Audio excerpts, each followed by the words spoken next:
আজকে কি করেছে কি জানি, এত ভাত।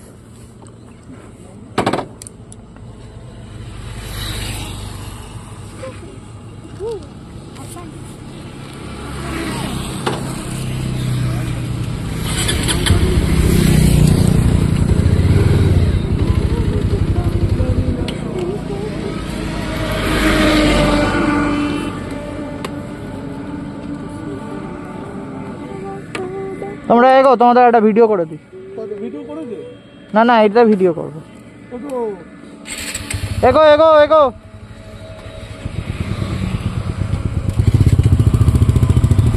সবাই হাত নাড়বে, হ্যাঁ।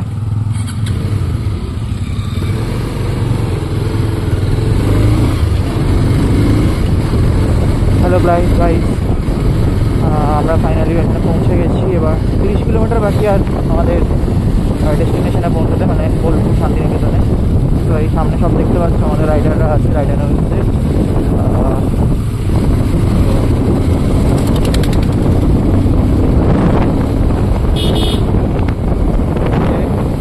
রাইডাররা যাচ্ছে।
আমরা ভোর 4টের সময়, আর অন্ধকারও ছিল আর রাস্তায় প্রচুর কুয়াশা ছিল বলে আর ভিডিও করা হয়নি। আর আমরা প্রথম দাঁড়িয়েছিলাম দিল্লিতে, এই দিল্লি হাইওয়ে যেটা, এই আর একজন রাইডার এই যে। তো প্রথম আমরা দাঁড়িয়েছি দিল্লি হাইওয়েতে। হাইওয়ে মিটছি, ওখানে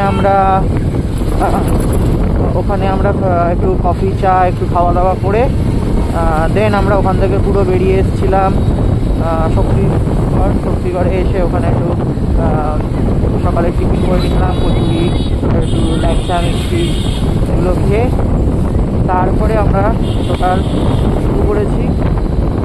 একদম ডেস্টিনেশনে গিয়ে দাঁড়াবো। আমাদের যেটা হোটেল হচ্ছে নটরাজ গেস্ট হাউস, সেটা একদমই বোলপুর, যেটা শান্তিনিকেতনের পৌষ মেলাটা হয়।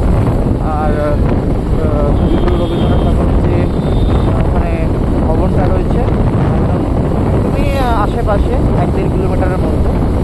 তো বোলপুরের রাস্তা আমরা তারপরেই আপনি করছি।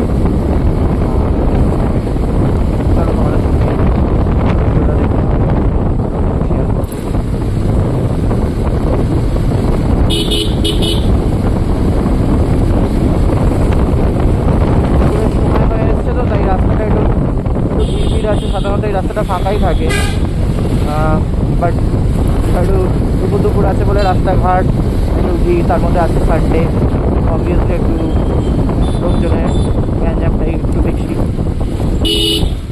তাছাড়া এখানের যে রাস্তাটা আগে যেটা একটু খারাপ ছিল এখন অনেক অনেক বেটার হয়ে গেছে, একদম মানে ইজি হয়ে গেছে, অনেকটা বেটার হয়ে গেছে।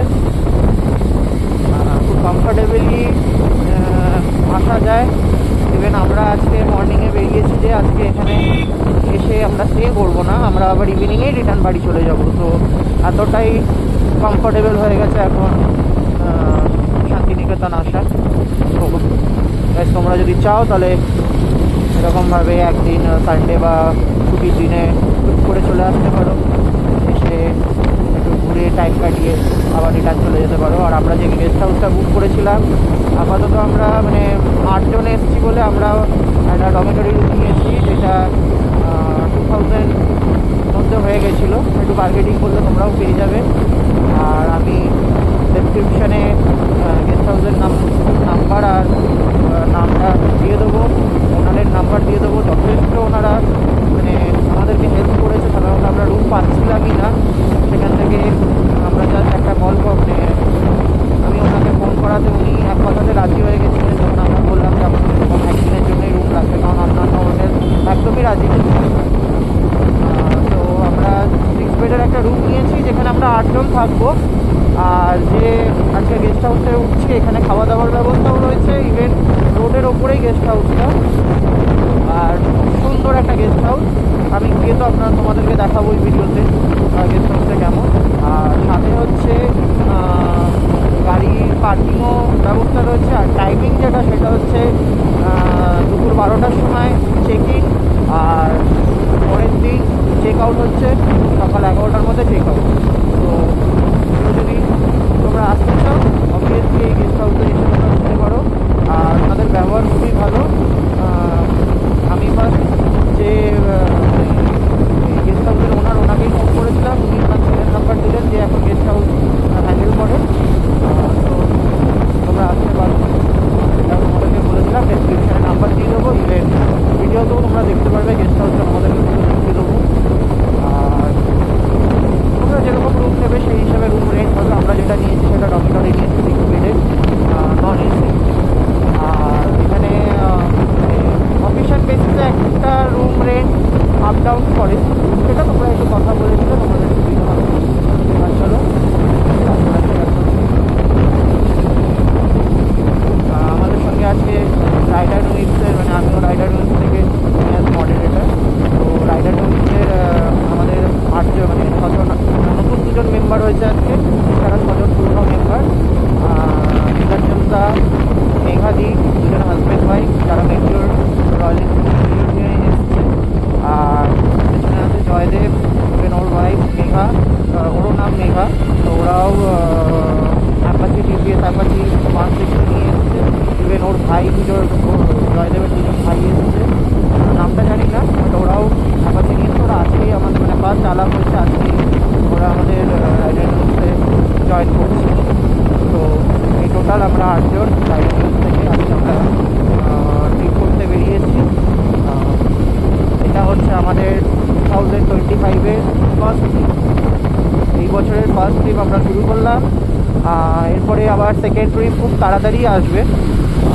তো তোমরা ভিডিওটা যদি ভালো লেগে থাকে অবভিয়াসলি দেখবে, শেয়ার করবে, একটু ফলো করবে, যাতে তোমাদের জন্য আরও নতুন নতুন ভিডিও নিয়ে আসতে পারি। চলো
দিকেও দেখছে না, পেছন দিকেও দেখছে না, শুধু গাড়ি নিয়ে চলে যাচ্ছে। এইভাবেই তো অ্যাক্সিডেন্ট হয়। যখন এই রাস্তায় গাড়ি চালাবে অবভিয়াসলি একটু ডান সাইড ওয়ান সাইড দেখে চলাটাই ভালো। আমি বলবো যে সবসময় একটু দেখে গাড়ি চালাবে, কারণ একটা ছোট্ট ভুলের জন্য অনেক বড় ক্ষতি হতে পারে।